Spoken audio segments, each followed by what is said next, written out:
Are you tired of dealing with frustrating internet problems?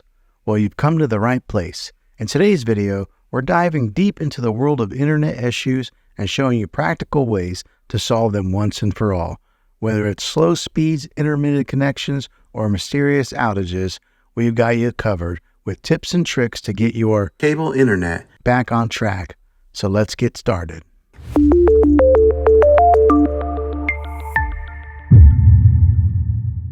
The first one is the easiest one to try, and that's to take any device that you're having issues with, whether it be your cell phone or maybe a TV, and power it down or unplug it from the wall outlet. Powering it down or unplugging any kind of power source going to it is what we call a hard reset.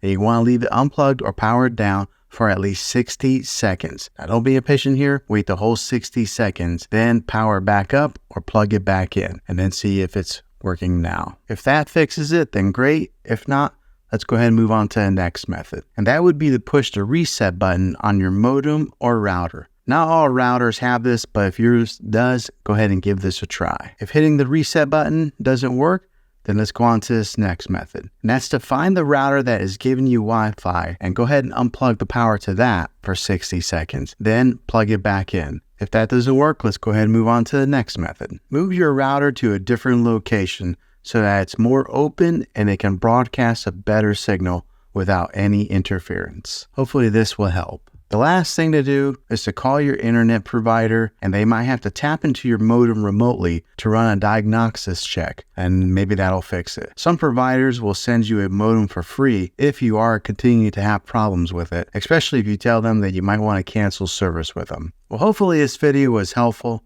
If it was, go ahead and throw a thumbs up on it. Go ahead and subscribe to my channel. I make tech videos all the time, and I'd love to have you back in the next one. Take care.